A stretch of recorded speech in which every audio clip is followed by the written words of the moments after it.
7 very powerful leaders from Europe, and we're going to be meeting with them right after this meeting. And thank you very much for being here. Thank you so much, Mr. President. If I can, first of all, thank you for invitation, and thank you very much for your efforts, personal efforts to stop killings and stop this war. Thank you. And using this opportunity, many thanks to your wife, First Lady of the United States. She sent a letter to Putin about our children, abducted children, and my wife, First Lady of Ukraine. She gave the letter. It's not to you, to your wife. Oh, I want it. Yeah. So we are saying this sensitive topic. Yes, please. And thanks to our partners, and that you supported this format. That after our meeting we can have leaders who are around us: UK, France, Germany, Italy, Finland, EU, NATO. I mean, all partners around Ukraine supporting us. Thanks to them, and thank you very much for invitation. Thank you very much for being here. President Trump. Do you think it's time? Yes, Peter, go ahead. Thank you, President Trump. So, President Zelensky, you say in a post on X today, Russia must end this war, which it itself started.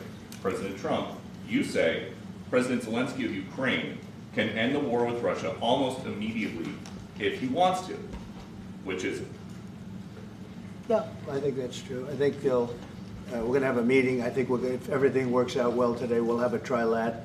And I think there will be a reasonable chance of ending the war when we do that. And is this the end of the road for American support for Ukraine? Is today's meeting deal or no deal? I can never say that. It's never the end of the road. People are being killed, and we want to stop that. So I would not say it's the end of the road. No, I think we have a good chance of doing it. It's been almost 4 years now that a lot of people were killed last week. A lot of people last week. I mean, millions of people killed, but a lot of people last week for whatever reason. A big number, a lot of soldiers, on both sides.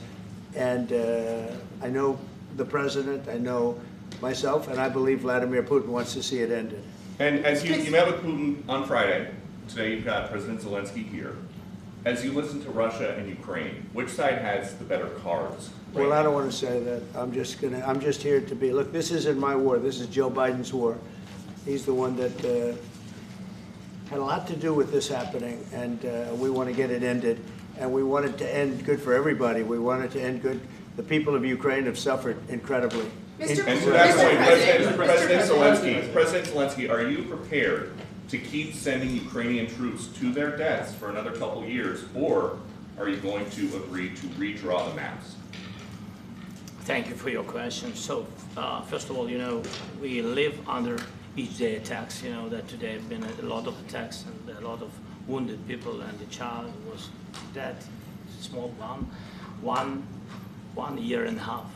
So we need to stop this war, to stop Russia, and we need support American and European partners. And we will do our best for this. So, and I think we show that we are strong people, and we supported the idea of the United States, of personally of President Trump, to stop this war, to make a diplomatic way of finishing this war.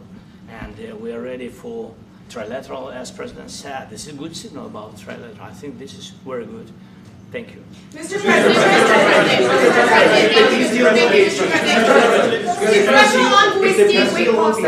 Yes, if the peace deal will be achieved, are you going to be willing to send American peacekeepers to Ukraine? Well, we're going to work with Ukraine. We're going to work with everybody, and we're going to make sure that if there's peace, the peace is going to stay long term. This is very long term. We're not talking about a 2-year peace and then we end up in this mess again. We're going to make sure that everything's good. We'll work with Russia. We're going to work with Ukraine, and we're going to make sure it works. And I think if we can get to peace, it's going to work. I have no doubt about it.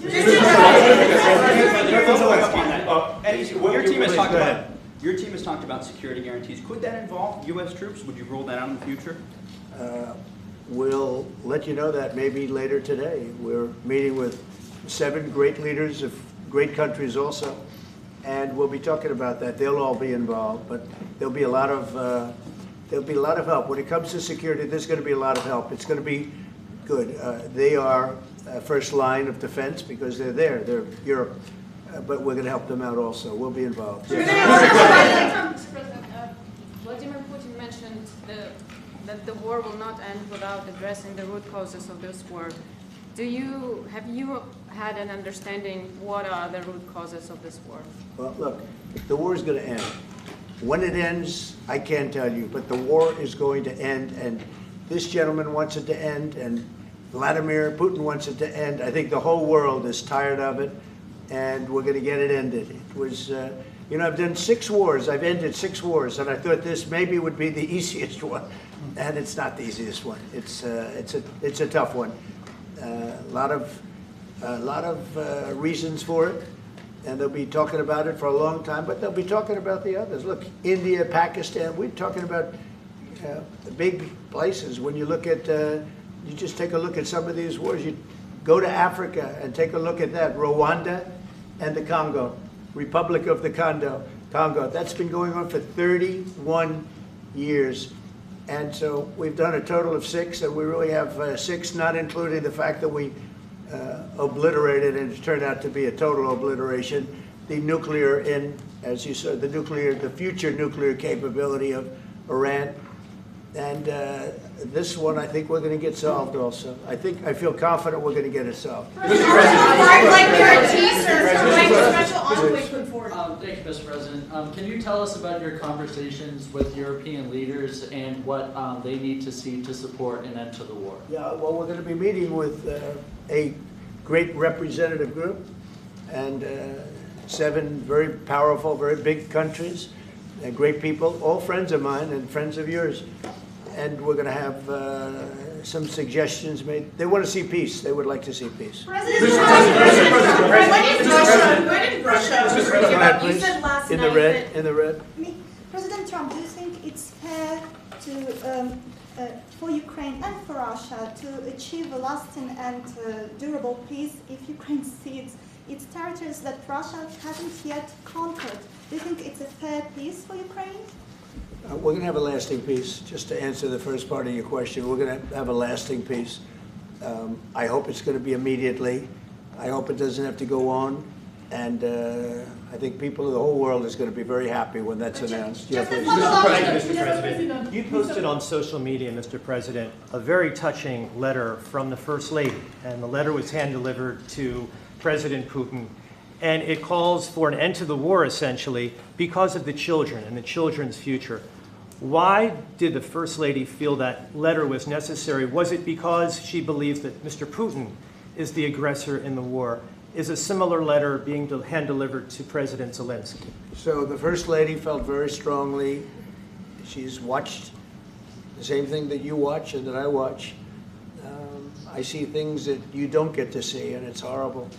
But when she's got a great love of children, she has a wonderful son that she loves, probably more than anybody, including me. I hate to say it, but she loves her son. She loves children, and she hates to see something like this happening. And that goes for other wars too. I mean, she sees the heartbreak, the parents, the funerals that you see on television. Always funerals. We want to see something other than funerals. No, she felt. It was a beautiful letter. It was very well received by him. And she did ask me to say, you know, she would love to see this end. She would love to see it end. And she says it very openly, very proudly, and with great sorrow because so many people have been killed. Mr. President, last week, Brian, go ahead, Brian. Yes, sir. I've got a question for each of you. Yes. First of all, Mr. President Zelensky, you look fabulous in that suit. I said the same thing. Yeah, you look good. I said the same thing. Yeah, looks good on I you. said the one that attacked you last time. See, now he's I remember that. Yeah, I apologize to you. You look wonderful. No, my first question for you, President Zelensky. In the same suit. You see, I changed, you are not. Maybe yours is much better. Real quickly, upon peace, God willing we get peace, are you open to holding an election in your country? Yes, of course. We are open for election, yes. We have to do safety circumstances, and a little bit we need to work in the parliament, because during the war you can't have elections, but we can do security. We need, maybe, how to say, we need a truth, yes. everywhere, in the battlefield, in the sky, and the sea, yeah, to make possible for people to do democratic, open, legal elections. So you say we're ready. during the war you can't have elections. So let me just say 3.5 years from now, so you mean if we happen to be in a war with somebody, no more elections? Oh, that's good. I wonder what the fake You like news this is. idea? Yeah. No. Speaking of news, I got a question for you. This sounds insane for me even to ask this, but do you think the American media really doesn't even want a peace deal because they've seen they've been so critical of you every step of the way as you lead the charge for peace? It's an amazing phenomenon. I said that if in the settlement you got Moscow, St. Petersburg, and thousands of miles around them, they would say, I made a bad deal. The level of hatred and animosity is incredible. Not with all. I mean, we have great people up here. We also have terrible people up there that I think are told what to say. But, you know, in solving all of these wars, they don't even write about it. You know, I saw major wars. I saw wars that have been going on for 31, 35, and 37, and a couple of quicker ones. One that was going to go into a full-blown deal very quickly. You know what the one I'm talking about. It was a big one. But they don't even write about that.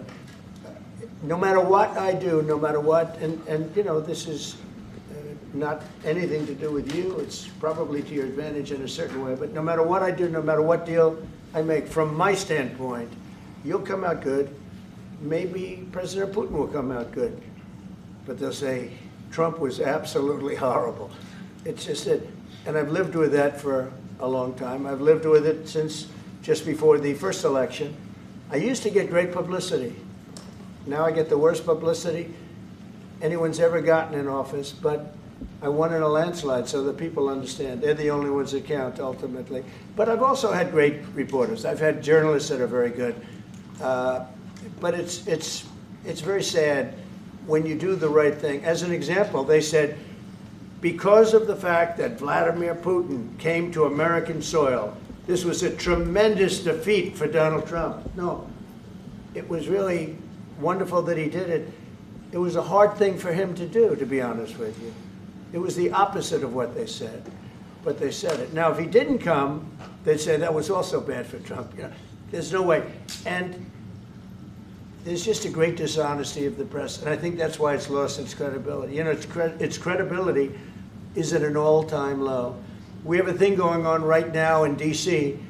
We went from the most unsafe place anywhere to a place that now friends are calling me up, Democrats are calling me up, and they're saying, sir, I want to thank you. My wife and I went out to dinner last night for the first time in 4 years, and Washington, D.C. is safe, and you did that in 4 days. I'll tell you, it's safe. I had another friend of mine. He has a son who's a great golfer. He's on tour, and he came in 4th yesterday in the big tournament where Scotty Scheffler made the great shot, and he said his son is going to dinner in Washington, D.C. tonight. I said, would you have allowed that to happen a year ago? He said, no way, no way. He said, what you've done is incredible. And I think the people realize it. But the press says, he's a dictator, he's trying to take over. No, all I want is security for our people. But people that haven't gone out to dinner in Washington, D.C. in 2 years are going out to dinner. And the restaurants the last 2 days were busier than they've been in a long time. Sir, I walked around yesterday with MTG. If you can walk around with DC with MTG and not be attacked, this city is safe. Yeah, Sir, Thank you, Mr. President. Last week you warned of what you called severe consequences if a 30-day ceasefire or any type of ceasefire were not agreed to by Russia. Will there be severe consequences? Does that change because of I your don't meeting think you with need a President Putin? ceasefire. You know, if you look at the 6 deals that I settled this year, they were all at war. I didn't do any ceasefires. And I know that it might be good to have, but I can also understand strategically why, well, you know, one country or the other wouldn't want it. You have a ceasefire and they rebuild and rebuild and rebuild, and, you know, maybe they don't want that. But if you look at the 6 deals that we made peace and you know, long-term, long-running wars, I didn't do any ceasefires.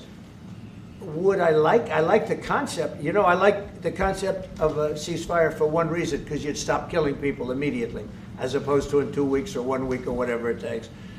But we can work a deal where we're working on a peace deal while they're fighting. They have to fight. I wish they could stop. I'd like them to stop. But strategically, that could be a disadvantage for one side or the other. But all of these deals I made without even the mention of the words ceasefire. President Zelensky, can you explain the decision to offer Ukraine Article 5-like security guarantees, but stop short of pushing for their full membership? Yeah, well, we haven't done anything on that yet. If you look back and you go back long before President Putin, it was always a statement that they would never allow Ukraine into NATO. So that was a statement that was made, but we haven't discussed any of that yet. We're going to be discussing it today. But we will give them very good protection, very good security. That's part of it. And the people that are waiting for us, they are, I think they're very like-minded. They want to help out also. Thank you, President. Thank you, President Trump. Are you disappointed there's no ceasefire, Mr. President? The United States has already given hundreds of billions of dollars to this war effort in Ukraine. At best, it is a stalemate, and the killing continues. So, President Trump, how much more is the United States willing to give Ukraine? And President Zelensky, how much more do you want? Well, I'll start off just by saying we're not giving anything now. We're selling weapons. This is something before, I guess the number is well over $300 billion. That was under Joe Biden, a corrupt politician, not a smart man, never was. By the way, go back 40 years, he was not a smart man 40 years ago either, but now he's in particular bad. This was done by a corrupt administration that shouldn't have been in, and frankly, if the right results of the election were given, if I were president, this war would have never taken place, and he would have been very happy, because he would have liked to have seen. I mean, they went through hell. He went through hell. This war would have never happened, and the people that were killed, a couple of million people, a lot of people with soldiers and everything else, and the people that have been displaced and forced into other areas and other countries because of what's happened, none of that would have happened. And I'm just saying that he was a horrible president, whether it was the borders or this, he was just a horrible, corrupt president. Mr. President, you want to I can. Thank you so much. So first of all, we have possibility now to buy weapon from the United States. We are thankful for this program and this opportunity. We are thankful for Europe. They pay for this, and through NATO program, for example, Pearl and etc. We have some programs where we can have some money to finance this, and this is a part. I think it's not a part for the war and to defend us. It also will be a part for security guarantees, to strengthen our army, to rearm Ukrainian army. This is very, very important. And it depends how much money we need to rearm. For example, the question of air defense, we spoke about it with President Trump, and I'm happy that we have now bilateral decisions and we work on it with production, American production. Nobody in Europe has so many air defense like Patriots, for example. We need it very much, and this is also about defending. I think the good news, we make the best military equipment in the world by far. You mentioned the Patriots. How good are they? Systems. We have systems. They're literally 100% foolproof, and it's really like shooting two bullets. You know, two bullets hitting each other in the air in a space like this. The chances, 100%. It's 99 to 100%. So we sell the equipment to NATO. And NATO does what, I don't know what the arrangement is that you have with, but I know that they want you to have the equipment. And we're getting the best equipment in the world, but they pay us for the equipment. Under Biden, it was just crazy what was going on. I believe the number is over 300. I think it could be $350 billion worth of equipment and money and everything else. And we've made more progress in settling this war in the last 2 months than they made in 4 years. This should have been settled a long time ago, but it should have never happened. Yeah, please. Real quickly, you pushed out on social media. All right, Brian, go first. You pushed out on social media about doing away with mail-in ballots and potentially electronic voting machines. Can you expand on that and how important Well, that is? that's a very off-topic, just really quickly. Mail-in ballots are corrupt. Mail-in ballots, you can never have a real democracy with mail-in ballots.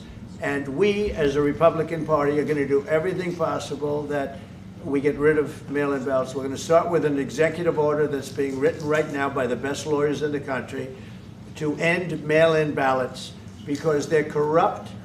And you know that we're the only country in the world, I believe, I may be wrong, but just about the only country in the world that uses them because of what's happened. Massive fraud all over the place. The other thing we want change are the machines. For all of the money they spend, it's approximately 10 times more expensive than paper ballots. And paper ballots are very sophisticated with the watermark paper and everything else. We would get secure elections. We'd get much faster results. The machines, I mean, they say we're going to have the results in 2 weeks. With paper ballots, you have the results that night. Most people, but most people, many countries use paper ballots. It's the most secure form. So between paper ballots, very, very important, paper ballots, and I think maybe even more important, the mail-in voting. We're going to end mail-in voting. It's a fraud. If you have mail-in vote, even Jimmy Carter with this commission, they set it up. He said the one thing about mail-in voting, you will never have an honest election if you have mail-in. And it's time that the Republicans get tough and stop it because the Democrats want it. It's the only way they can get elected. Because with men and women's sports and with transgender for everybody and open borders and all of the horrible things, and now the new thing is they love crime. They're fighting me on the fact that I've made Washington, D.C. safe. We're not going to get mugged, beaten up, or killed like all the people you've been watching get so badly hurt. I'm glad, I hate to take your time with this, but I'm glad you asked me that question. Sorry. We're going to stop mail-in ballots because it's corrupt. You know, when you go to a voting booth and you do it the right way and you go to a state that runs it properly, you go in, they even ask me, they asked me for my license plate, for identity. I said, I don't know if I have it. They said, sir, you have to have it. I was very impressed, actually. But it's very hard to cheat with mail-in voting. As you know what happens in California, it's so corrupt, where some people get 5, 6, 7 ballots delivered to them. Now, we got to stop mail-in voting, and the Republicans have to lead the charge.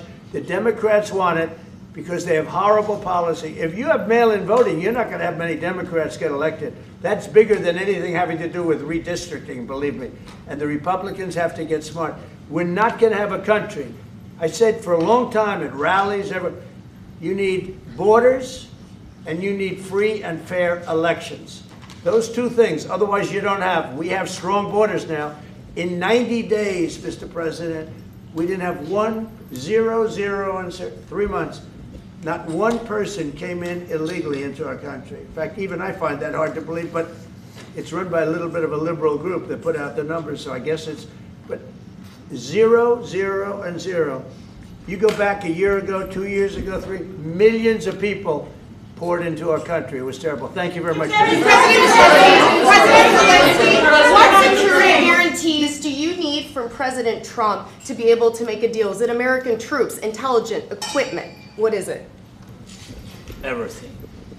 And really, it includes 2 parts. First, strong Ukrainian army. That's what I began to discuss with your colleagues.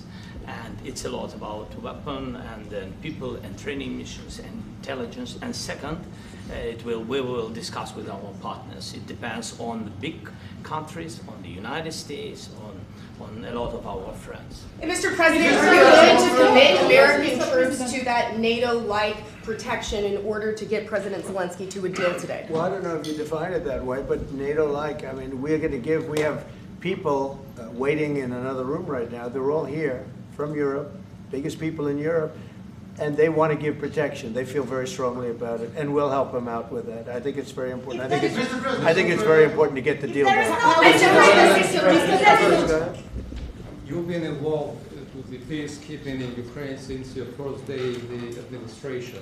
What would you say to the Ukrainian people right now who are suffering under the Russian attacks and hoping that the American people will stand with them?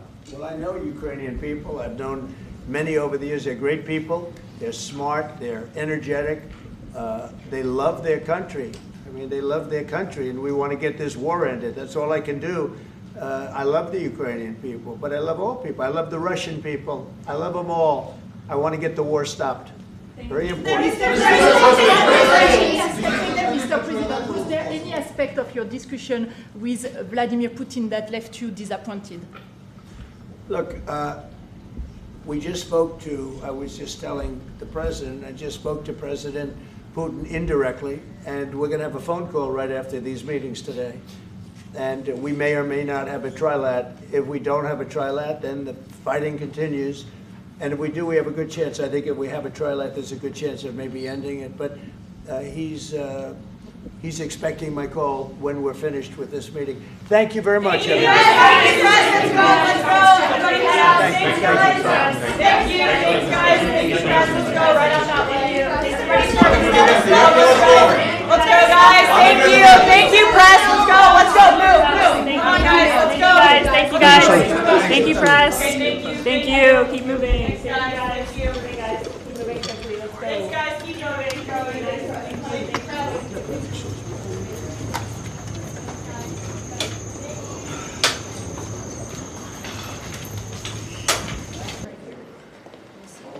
Hello, everybody.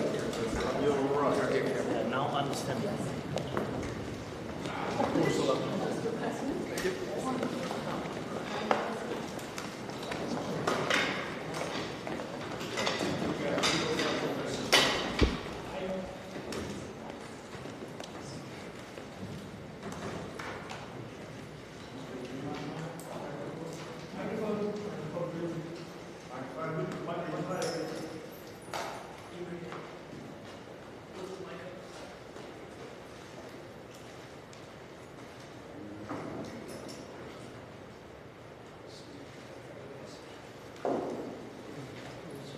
Not a good day.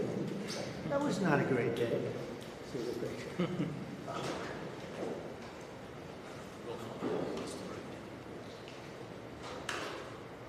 Is everything okay? You all set? Thank you very much. Thank you very much. Appreciate it.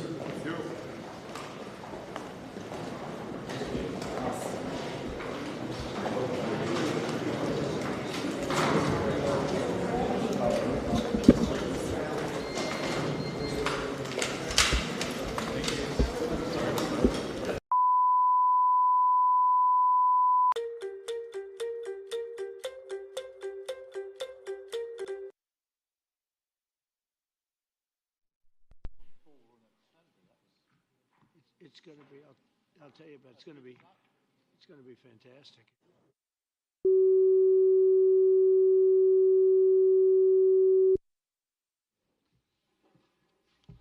I think we're going to have a successful talk today. Yeah. Please, come on in. Do you guys want to take some questions or anything? Feel ready? Huh? See. Hi, Mark.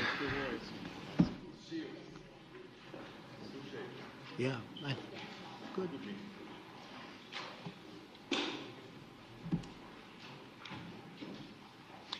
Well, thank you very much. It's a great honor to have you here. Special place. White House is special no matter where you're from.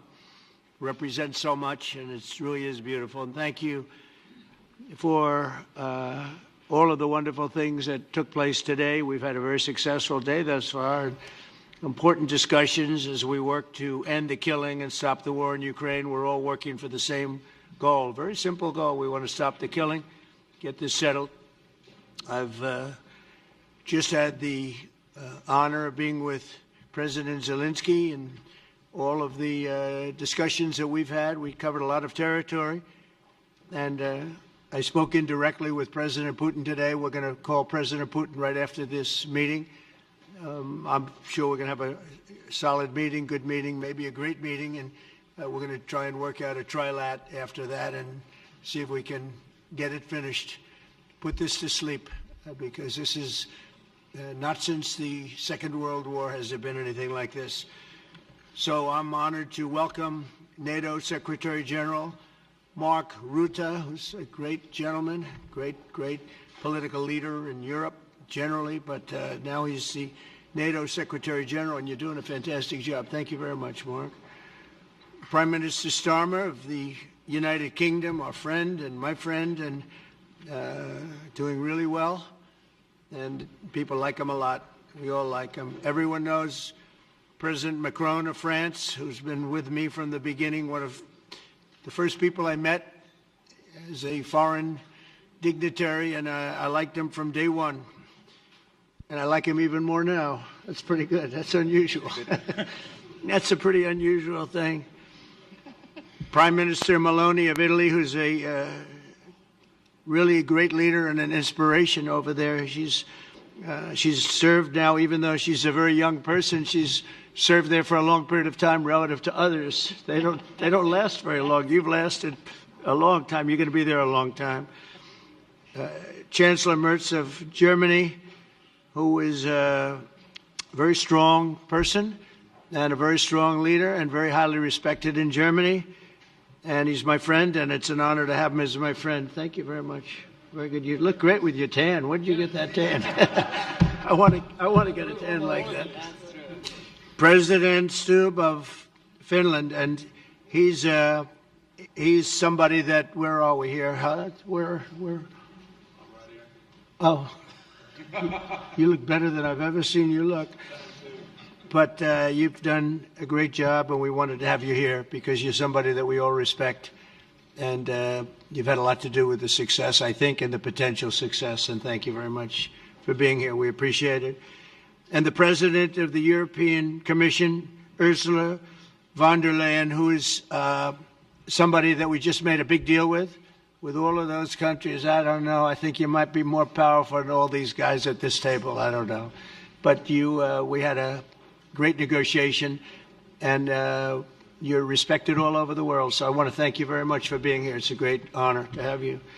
The Alaska Summit reinforced my belief that while difficult, peace is within reach, and I believe that in a very significant step, President Putin agreed that Russia would accept security guarantees for Ukraine, and this is one of the key points that we need to consider, and we're going to be considering that at the table also, like who will do what, essentially. I'm optimistic that collectively we can reach an agreement that would deter any future aggression against Ukraine, and I actually think there won't be. I think that's even overrated, largely overrated, but we're going to find out. And I think that the European nations are going to take a lot of the burden. We're going to help them, and we're going to make it very secure.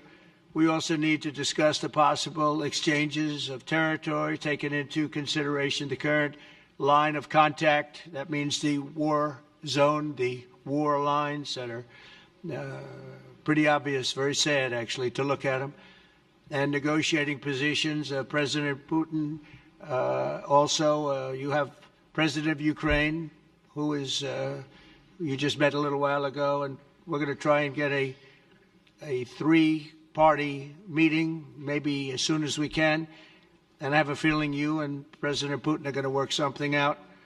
Ultimately, this is a decision that can only be made by President Zelensky and by the people of Ukraine working also together in agreement with President Putin. And I just think that's very good things are going to come of it. So I hope we have a good meeting. And if we can have a good meeting, I'll set up a meeting with President Putin. And if you'd like, I'll go to that meeting. And not that I want to do that, but I will do that because we want to save a lot of people from dying. A lot of people are dying, and we got to save them. We got to save it. 5,000, 6,000, 7,000 people sometimes a week. All of us would obviously prefer an immediate ceasefire while we work on a lasting peace, and maybe something like that could happen. As of this moment, it's not happening, but President Zelensky and President Putin can talk a little bit more about that. You know, in the 6 or so wars that we stopped, we haven't had a ceasefire. And so I don't know that it's necessary. You can do it through the war, but it would be, I like the ceasefire from another standpoint. You immediately stop the killing. But I believe a peace agreement at the end of all of this is something that's very attainable, and it can be done in the near future. With all of the wars that I got involved in, we only have this one left. Of course, as I walk out the door, there'll probably be a new one starting, and I'll get that stopped too. But I thought this was going to be one of the easier ones. It's actually one of the most difficult. They're very complex. the next step would be for a trilateral meeting, and that will be worked out. And I just look forward to working and having a great result. We're going to spend a lot of time today talking about, and we're really honored you guys came over. I mean, these are the heads of major countries and respected all over Europe. And they speak for, largely, I think I should say, but pretty much for the other countries of Europe. And we will come to a resolution today, I think, on almost everything, including probably the security. And that's pretty much the story. I'd like to say, Mr. President, would you like to say something? You have the media. If you want, you could come over and you could stand, you could use mine, or you could just turn around, whichever you feel comfortable with. Thank you so much. I can speak without microphone. Thank you so much. I think that we had very good conversation with President Trump. Very good. And it really was the best one. Or sorry, maybe the best one will be in the future. But it was really good. And we spoke about very sensitive points. The first one is security guarantees, and we are very happy with President that all the leaders are here, and the security in Ukraine depends on the United States and on you and on those leaders who are with us in our hearts. They have been online before yesterday, and etc. So a lot of countries on the side of Ukraine, our people, and all of us want to finish this war, stop Russia and stop this war. We spoke about it, and we will speak more about security guarantees. This is very important that the United States gives such strong signal and is ready for security guarantees. The second point, or maybe the first, humanitarian direction, very important to exchange all the prisoners, and I think that President will help. And I was very thankful to your wife again, Mr. President, for the letter about our abducted children, and I hope that really it can be a historic role for the people to bring kids back to the families and be happy.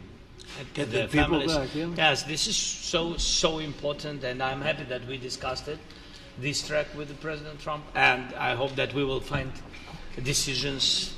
And then what is very important, that all the sensitive things, territorial, etc., we will discuss on the level of leaders during trilateral meeting, and President Trump will try to organize such meeting, and he said that he will come or not come.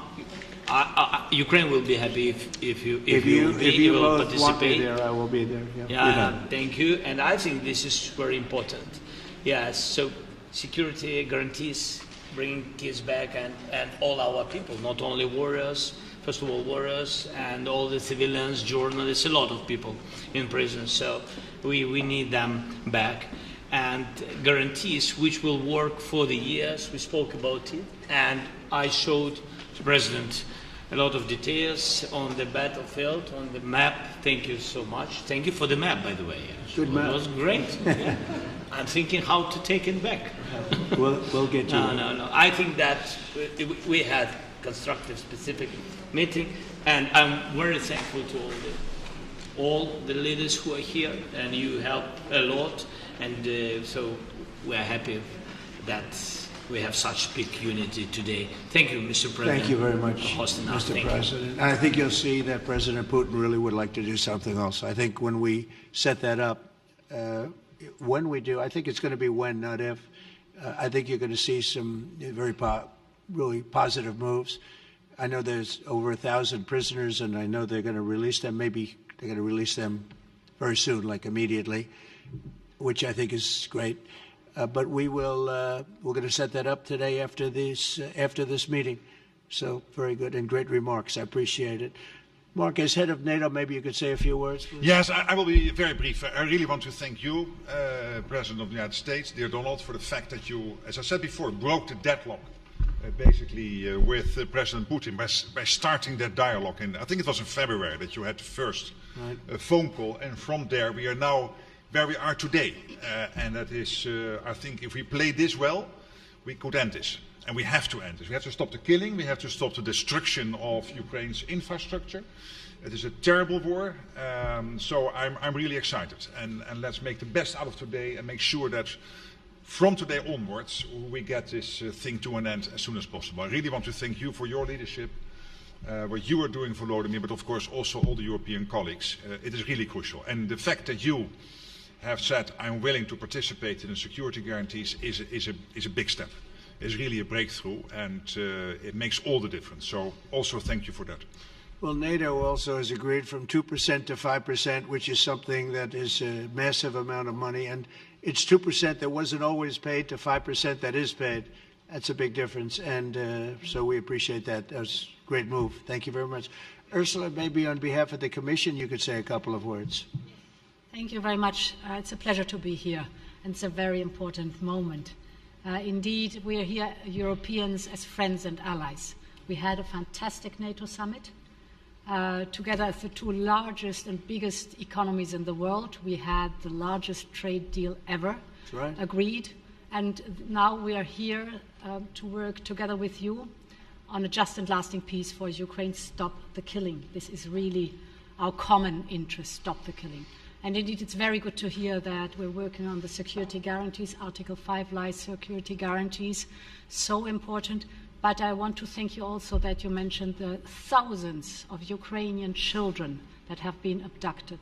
And as a mother and grandmother, every single child has to go back to its family. This should be one of our main priorities also in these negotiations, to make sure that the children come back to Ukraine, to their families. Thank you. And we did. I was just thinking we're here for a different reason, but we just a couple of weeks ago made the largest trade deal in history. So that's a big thing, and congratulations. That's great. Thank you very much, Ursula. Mr. Chancellor from Germany, a very great leader. Mr. President, Please. dear Donald, many thanks for having us today. I think this is extremely helpful that we are meeting and hearing that the two of you are having such a good meeting today here in Washington. The next steps ahead are the more complicated ones now. The path is open. You opened it last Friday. But now the way is open for complicated negotiations. And to be honest, we all would like to see a ceasefire, the latest from the next meeting on. I can't imagine that the next meeting would take place without a ceasefire. So let's work on that, and let's try to put pressure on Russia, because the credibility of these efforts we are undertaking today are depending on at least a ceasefire from the beginning of the serious negotiations from next step on. So I would like to emphasize this aspect and would like to see a ceasefire from the next meeting, which should be a trilateral meeting wherever it takes place. Well, we're going to let the president go over and talk to the president, and we'll see how that works out, and if we can do that. I will say, and again I say it, in the 6 wars that I've settled, I haven't had a ceasefire. We just got into negotiations, and one of the wars was, as you know, in the Congo was 31 years long. Another one that we settled last week with 2 great countries was 35 years going on, and we had no ceasefire. So if we can do the ceasefire, great. And if we don't do a ceasefire, because many other points were given to us, many points were given to us, great points. Please, Georgia, go ahead. Well, thank you very much, Donald, Mr. President, for hosting us today in this important meeting. And I think it is an important day, a new phase, after 3 years and a half that we didn't see any kind of sign from the Russian side that there was a willing for dialogue. So something is changing, something has changed, thanks to you. Thanks also to the stalling in the battlefield, which was achieved with the bravery of Ukrainians and with the unity that we all provided to Ukraine. And the reason why I mention it is that we also have to remind that if we want to reach peace and if we want to guarantee justice, we have to do it united. So that's why it's a very good day, the one we are in. You can obviously count on Italy as it was from the beginning. We are on the side of Ukraine, and we do absolutely support your efforts towards peace. We will talk about many important topics. The first one is security guarantees, how to be sure that it won't happen again, which is the precondition of every kind of peace. I'm happy that we will discuss about that. I'm happy that we will begin from a proposal, which is the, let's say, Article 5 model, which was Italian at the beginning. So we are always ready to bring our proposals for peace, for dialogue. It's something we have to build together to guarantee peace and to defend the security of our nation. So thank you, Mr. President, for hosting us. Thank you very much. Emmanuel? Thank you, Mr. President, for organizing this meeting and for your commitment. And everything was said, but I just have to say here, everybody around this table is in favor of peace. And we work very hard, and we've worked very hard during the past few years to have a peace which is a robust and long-standing peace. This is why the idea of a trilateral meeting is very important, because this is the only way to fix it. And by the way, I think as a follow-up, we would need probably a quadrilateral meeting, because when we speak about security guarantees, we speak about the whole security of the European continent. And this is why we are all united here with Ukraine on this matter. In order to organize such a trilateral meeting, your idea to ask for a truce or a ceasefire, at least to stop the killings, as we discussed, is a necessity. And we all support this idea. And in order to have such a long-standing peace for Ukraine and for the whole continent, we do need these security guarantees. And the first one is clearly a credible Ukrainian army for the years and decades to come. And the second one is our own commitments, all of us. And we worked very hard during the past few months among the coalition of the willings, with the support of NATO, to build the different pillars of security guarantees and our commitments. And you can be sure that the Europeans are very lucid about the fact that they have their fair share in these security guarantees for Ukraine, but their own security is clearly at stake in this situation. So you can count on us, as we can count on you, in order to deliver this robust peace for both Ukraine and Europe. Thank you very much, Emmanuel. Mr. Prime Minister? Thank you very much, Mr. President, and thank you for hosting us here. Can I start where Emmanuel started, which is we all want peace. The war in Ukraine has had a huge impact, particularly on the Ukrainians who've borne the brunt of it, but it's also had an impact on Europe and on the United Kingdom. There's not a family or community that hasn't been affected. And when we talk about security, we're talking about the security not just of Ukraine, we're talking about the security of Europe and the United Kingdom as well, which is why this is such an important issue. I think this is such an important meeting. As a group, I think we've had a discussion on the phone a number of times, Mr. President, but be able now to be around the table to take it forward. And I really feel that we can, I think, with the right approach this afternoon, make real progress, particularly on the security guarantees, and your indication of security guarantees of some sort of Article 5 style guarantees fits with what we've been doing with the Coalition of the Willing, which we started some months ago, bringing countries together and showing that we were prepared to step up to the plate when it came to security. With you coming alongside, the US alongside what we've already developed, I think we could take a really important step forward today. A historic step, actually, could come out of this meeting in terms of security for Ukraine and security in Europe. I also feel that we can make real progress towards a just and lasting outcome. Obviously, that has to involve Ukraine, and a trilateral meeting seems the sensible next step. So thank you for being prepared to take that forward, because I think if we can ensure that that is the progress out of this meeting, both security guarantees and some sort of progress on trilateral meeting of some sort to bring some of the difficult issues to a head, then I think today will be seen as a very important day in recent years in relation to a conflict which has gone on for 3 and a bit years, and so far nobody's been able to bring it to this point. So I thank you for that. Well, thank you very much. And, you know, it's very interesting because this is the first for the White House. You can't say that very often. It's seen a lot over the years, since 1799, to be almost exact. but this is the first where we've had so many prime ministers, presidents, the heads of European nations. And by the way, Alex, I'd like you to say a couple of words too. You're a young, powerful man.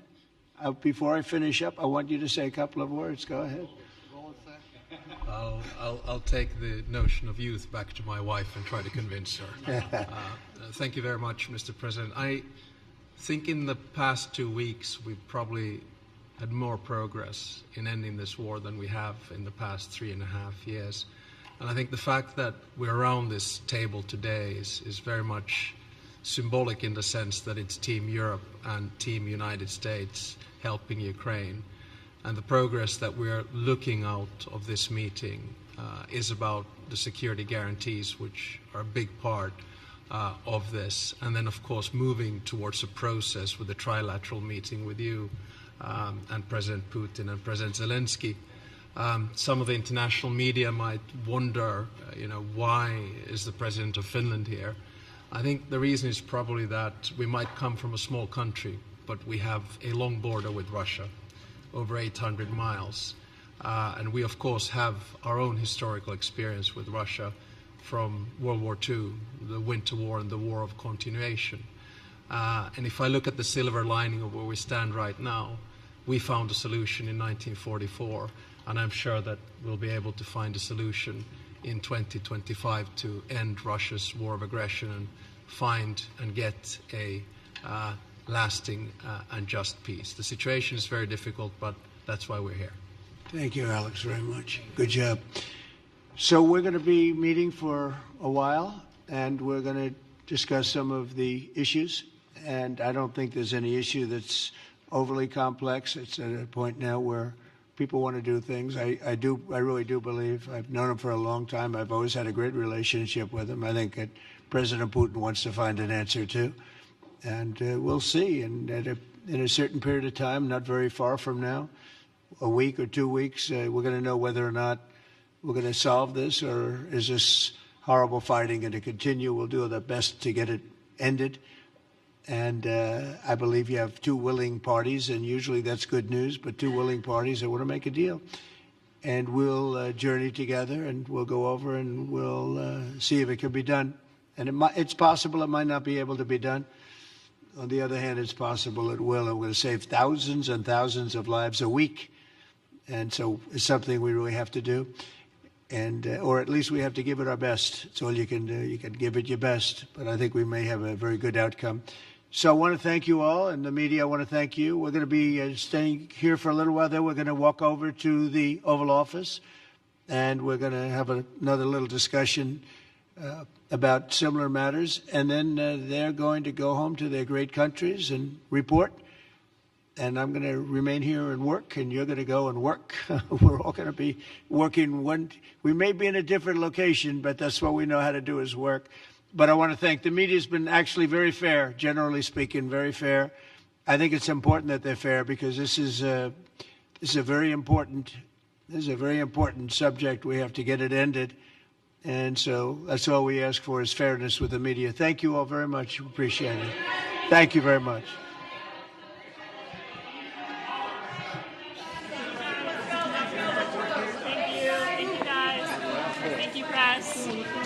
Keep moving. Thank you, guys. Out this middle door here, guys. Keep moving. Thank you. Thank you, guys. Thank you, guys. Thank you, President. All the time.